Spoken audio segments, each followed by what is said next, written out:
ഇന്നും ഈ വിഷയം സഭയിൽ ഉയർത്തിക്കൊണ്ട് തന്നെ ആ പ്രതിഷേധങ്ങളിലേക്ക് അവർ നീങ്ങുമോ? ഒപ്പം തന്നെ മറ്റൊരു പ്രധാനപ്പെട്ട കാര്യം, ഇപ്പോൾ സമീപ ദിവസങ്ങളിലൊക്കെ ചർച്ചയായി നിൽക്കുന്ന വളരെ പ്രധാനപ്പെട്ട മറ്റൊരു ഇഷ്യൂ ഉണ്ടല്ലോ. ഈ ഭവന പദ്ധതിയുമായി ബന്ധപ്പെട്ട് കേന്ദ്ര സർക്കാരിന്റെ ബ്രാൻഡിംഗ് വയ്ക്കുന്നത് കൊണ്ട് കുഴപ്പമില്ല, ആ മനുഷ്യരുടെ ആത്മാഭിമാനം പോയാലും ഞങ്ങൾക്ക് പ്രശ്നമില്ല എന്ന മന്ത്രി KM ഷാജിയുടെ നിലപാട്, അതിനെതിരെയും പ്രതിപക്ഷം ശക്തമായ നിലപാട് സ്വീകരിച്ച് നിൽക്കുന്നത് നമ്മൾ കണ്ടുകൊണ്ടിരിക്കുകയാണ്. വരും ദിവസങ്ങളിൽ ഈ വിഷയമടക്കം സഭയിലും സഭയ്ക്ക് പുറത്തും ഉന്നയിച്ച് വലിയ പ്രതിഷേധങ്ങളിലേക്ക് നീങ്ങാനാണോ പ്രതിപക്ഷ ആലോചന? തീർച്ചയായും മനു, അതിൽ ഒരു തരത്തിലുള്ള വിട്ടുവീഴ്ചയും വേണ്ട എന്നുള്ളത് തന്നെയാണ് പ്രതിപക്ഷത്തിന്റെ തീരുമാനം. സഭയ്ക്കുള്ളിൽ അത് ഏത് രീതിയിലാണ്, ചിലപ്പോൾ അത് ക്രമപ്രശ്നമായിട്ടായിരിക്കും, അല്ലെങ്കിൽ അത് ഒരുപക്ഷെ സബ്മിഷൻ ആയിട്ടോ അല്ലെങ്കിൽ ചർച്ചയ്ക്കിടയിലോ ഉന്നയിക്കാനുള്ള അവസരം പ്രതിപക്ഷത്തിനുണ്ട്. അപ്പോൾ സ്വാഭാവികമായും ഇതിലേതെങ്കിലും അവസരം ഉപയോഗിച്ചുകൊണ്ട് പ്രതിപക്ഷം ഈ വിഷയത്തിലടക്കം സർക്കാരിന്റെ നിലപാട് ഇത് തന്നെയാണോ, മന്ത്രി പറഞ്ഞത് തന്നെയാണോ എന്നുള്ളത് പ്രതിപക്ഷം ഉയർത്തുന്നതായിരിക്കും സഭയിൽ. ഏതായാലും ഈ വിഷയത്തിൽ ശക്തമായിട്ടുള്ള പ്രതിഷേധം രേഖപ്പെടുത്തി തന്നെയാണ് പ്രതിപക്ഷം മുന്നോട്ട് പോകുന്നത്.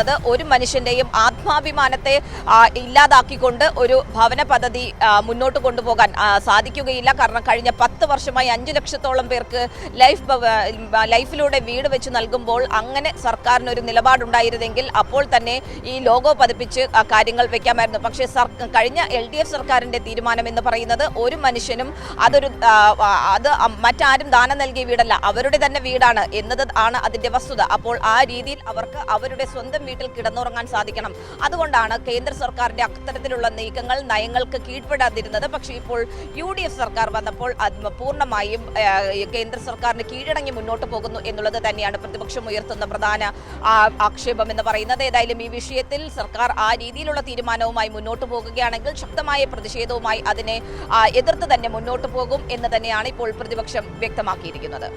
ഓക്കെ ഷീജ, അതിന് കൂടെ തന്നെ വളരെ പ്രധാനപ്പെട്ട ചില കാര്യങ്ങൾ കൂടി സൂചിപ്പിച്ച് പോകാമെന്ന് എനിക്ക് തോന്നുന്നു ഷീജ. അതിൽ ഏറ്റവും പ്രധാനപ്പെട്ടതാണ് ഒന്ന്, ഇപ്പോൾ ഈ പറയുന്ന മദ്യവുമായി ബന്ധപ്പെട്ട പ്രശ്നം, അത് വലിയ ചർച്ചയാകുന്നു. അതുപോലെ തന്നെയാണ് ഈ KSRTC സൗജന്യ യാത്ര വന്നതോടുകൂടി പ്രൈവറ്റ് ബസ് വ്യവസായം നേരിടുന്ന വലിയ തകർച്ച. അതോടൊപ്പം ഈ പവർ കട്ട് എന്ന് പറയുന്ന സാധനം, കഴിഞ്ഞ 10 വർഷക്കാലം നമ്മുടെ സംസ്ഥാനത്ത് ഇല്ലാതിരുന്ന പവർ കട്ട് എന്ന് പറയുന്ന നടപടി തിരിച്ചു വന്നിരിക്കുന്നു. അതും പല വിധത്തിലാണ്. 1 മണിക്കൂറും 1.5 മണിക്കൂറും ഒക്കെ പലയിടങ്ങളിൽ പവർ കട്ട് നീളുകയാണ്. വലിയ പ്രതിസന്ധിയിലേക്ക് ജനം പോവുകയാണ്. ഈ പെരുമഴ പെയ്യുമ്പോഴും പവർ കട്ട് വരുന്നതിൻ്റെ ഒരു ഗുട്ടൻസ് നമുക്ക് പിടികിട്ടുന്നില്ല. അപ്പോൾ ആ വിഷയമടക്കം പ്രതിപക്ഷത്തിന് മുൻപിൽ ആയുധങ്ങൾ ഏറെയാണ്. ഒന്നാമത്തെ നിയമസഭാ സമ്മേളനത്തിൽ തന്നെ ഒരു സർക്കാർ ഇങ്ങനെ പ്രതിരോധത്തിലായി പോകുന്നത് സമീപകാലങ്ങളിൽ ഒന്നും നമ്മൾ കണ്ടിട്ടില്ല. തീർച്ചയായും മനു, ഏതായാലും സഭയ്ക്കുള്ളിൽ ഇതടക്കമുള്ള വിഷയങ്ങൾ സഭയ്ക്കുള്ളിൽ വരും എന്നുള്ളതിൽ ഒരു തരത്തിലുള്ള തർക്കവുമില്ല. കാരണം ഈ പറയുന്നത് പോലെ തന്നെ പവർ കട്ടിന്റെ കാര്യത്തിലാണെങ്കിൽ സർക്കാരിന് പോലും വകുപ്പ് മന്ത്രിയായിട്ടുള്ള സണ്ണി ജോസഫിന് പോലും ഇതിൽ വ്യക്തമായ ഒരു മറുപടി പറയാൻ സാധിക്കുന്നില്ല എന്നുള്ളതാണ് എടുത്തു പറയേണ്ടത്. കാരണം KSEB പറയുന്നു ഇവിടെ വൈദ്യുതിക്ക് കടുത്ത പ്രതിസന്ധിയാണ്, ഇവിടെ ആഭ്യന്തര ഉൽപാദനം അടക്കം വലിയ തോതിൽ കുറഞ്ഞിരിക്കുന്ന ഒരു സാഹചര്യമാണ്, മഴ കുറഞ്ഞിരിക്കുന്ന സാഹചര്യമാണ് എന്നൊക്കെയാണ് പറയുന്നത്. പക്ഷെ നമുക്കറിയാം വേനൽമഴ, മെയ് മാസത്തിൽ വേനൽമഴ ശക്തമായ രീതിയിൽ തന്നെ സംസ്ഥാനത്ത് ലഭിച്ചിട്ടുണ്ടായിരുന്നു എന്നുള്ളത് കണക്കുകൾ സഹിതം കേന്ദ്ര വകുപ്പ് തന്നെ പുറത്തിറക്കിയിട്ടുണ്ട്. അതോടൊപ്പം തന്നെയാണ് കാലവർഷത്തിലാകട്ടെ തുടക്കത്തിൽ ശക്തമായ രീതിയിൽ തന്നെ കാലവർഷം ലഭിച്ചിരുന്നു. ഒരാഴ്ച കുറച്ച് ദിവസം മാത്രമായിരുന്നു അതിലൊരു കുറവുണ്ടായിരുന്നത്. ഇപ്പോൾ വീണ്ടും കാലവർഷം ശക്തിപ്പെട്ടിരിക്കുന്ന ഒരു സാഹചര്യമാണ്. അങ്ങനത്തെ ഒരു സാഹചര്യത്തിൽ പോലും കടുത്ത വൈദ്യുതി പ്രതിസന്ധി എന്ന് പറഞ്ഞ് രാവിലെ മുതൽ രാത്രി വരെയും, നേരത്തെ ഈ പറയുന്നത് പോലെ തന്നെ ഒരു നിശ്ചിത സമയം ആദ്യ ദിവസങ്ങളിൽ KSEB പറഞ്ഞിരുന്നു, വൈകുന്നേരം 6 മുതൽ രാത്രി 12 വരെയായിരിക്കും വൈദ്യുതി നിയന്ത്രണം എന്ന പേരിൽ ഈ പവർ കട്ട് ഏർപ്പെടുത്തിയിട്ടുണ്ടായിരുന്നത്. പക്ഷേ ഇപ്പോഴാകട്ടെ രാവിലെ മുതൽ രാത്രി 12 മണി വരെയും, അതായത് 24 മണിക്കൂറും ഏത് സമയത്ത് വേണമെങ്കിലും പവർ കട്ട് ഉണ്ടാകും എന്നുള്ളൊരവസ്ഥയിലാണ് ജനം ഉള്ളത്. കാരണം രാവിലെയും കറണ്ട് പോകുന്നുണ്ട്, രാത്രിയിലും കറണ്ട് പോകുന്നുണ്ട്. ഒരു അരമണിക്കൂർ സമയമല്ല, പല ഘട്ടങ്ങളിലായി പറയുന്നത് പോലെ ഏകദേശം 1.5 മണിക്കൂറോളം ഈ പവർ കട്ട് സംസ്ഥാനത്ത് ഏർപ്പെടുത്തിയിട്ടുള്ള ഒരു സാഹചര്യമാണ്. ഇതിൽ വ്യക്തമായ ഒരു മറുപടി നൽകാൻ ഇപ്പോഴും വകുപ്പ് മന്ത്രിക്കടക്കം സാധിക്കുന്നില്ല എന്നുള്ളത് തന്നെയാണ് ഇതിൽ വലിയൊരു തിരിച്ചടിയായി നിൽക്കുന്നത്. ഏതായാലും ഇതടക്കമുള്ള പ്രധാനപ്പെട്ട കാര്യമുണ്ട് കേട്ടോ ഷീജ. ഇപ്പോൾ ഈ പവർ കട്ട് വരുമ്പോൾ ഷീജ ഓർക്കുന്നുണ്ടോ, കഴിഞ്ഞ സർക്കാരിന്റെ കാലത്ത് ഈ കടുത്ത ചൂട് വന്നപ്പോൾ വലിയ തോതിൽ വൈദ്യുതി ഉപഭോഗം കൂടുന്ന സാഹചര്യം വരുന്നു. സ്വാഭാവികമായും ഓവർലോഡ് പ്രവഹിക്കുകയാണ് ലൈനുകളിലൂടെ. അപ്പോൾ ഇത് ഡിപ്പായി പോകുമ്പോൾ കുറച്ച് സമയം വൈദ്യുതി നിയന്ത്രണം ഏർപ്പെടുത്തേണ്ടി വന്നു. അന്ന് എന്തൊക്കെ പ്രതിഷേധമാണ് ഇവിടെ യൂത്ത് കോൺഗ്രസും തെരുവിൽ കാട്ടിക്കൂട്ടിയത് ഓർമ്മയുണ്ടാകുമല്ലോ ഷീജയ്ക്ക്.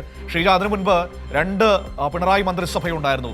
MM മണിയും ഒപ്പം തന്നെ K കൃഷ്ണൻകുട്ടിയും വൈദ്യുതി വകുപ്പ് മന്ത്രിമാരായിരുന്നു. എന്തൊക്കെ ആക്ഷേപങ്ങൾ ആ മനുഷ്യർക്കെതിരെ ഈ കോൺഗ്രസ് നേതൃത്വം ഉന്നയിച്ചിരുന്നു.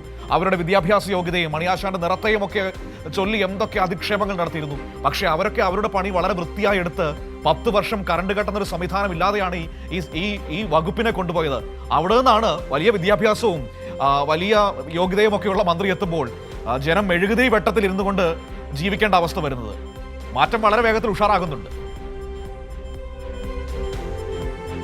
തീർച്ചയായും മനു, അത് പല മേഖലയിലും അത് പ്രകടമാകുന്നു എന്നുള്ള കാര്യമാണ്. കാരണം ആകെ താറുമാറാകുന്ന ഒരു അവസ്ഥയിലാണ്. പ്രത്യേകിച്ചും ഇപ്പോൾ ഈ വൈദ്യുതി മേഖലയാകട്ടെ അല്ലെങ്കിൽ ആരോഗ്യ രംഗമാകട്ടെ പല മേഖലയിലും വലിയ തോതിലുള്ള പ്രശ്നങ്ങൾ നിലനിൽക്കുന്ന ഒരു സാഹചര്യമാണ്. ഈ പറയുന്നത് പോലെ തന്നെ കഴിഞ്ഞ 10 വർഷം ഏത് രീതിയിലാണോ ഓരോ വകുപ്പും ഓരോ മേഖലയും മെച്ചപ്പെട്ടത്, പക്ഷേ ആ മേഖലയൊക്കെ അതിപ്പോൾ അതിൻ്റെ പഴയ കാലഘട്ടത്തിലേക്ക് തിരിച്ചു പോകുന്ന ഒരു അവസ്ഥയിലേക്ക് എത്തിയിരിക്കുന്നു എന്നുള്ളത് തന്നെയാണ് ഇതിൽ എടുത്തു പറയേണ്ടത്. അതിപ്പോൾ വൈദ്യുതി നിയന്ത്രണം എന്ന പേരിൽ പവർ കട്ടിൻ്റെതാകട്ടെ അല്ലെങ്കിൽ ആരോഗ്യ മേഖലയിൽ പകർച്ചവ്യാധികളുടെ വ്യാപനമാകട്ടെ എല്ലാ മേഖലയിലും ഈ രീതിയിൽ തന്നെയാണ് കാര്യങ്ങൾ ആകെ താറുമാറായിരിക്കുന്ന ഒരു അവസ്ഥ തന്നെയാണ് ഇപ്പോഴുള്ളത് മനു. ശരി, ഓക്കെ, താങ്ക് യു ഷീജ. ഷീജയാണ് തിരുവനന്തപുരത്ത് നിന്ന് ഈ സമഗ്രമായ വിവരങ്ങൾ നമുക്ക് നൽകിയത്.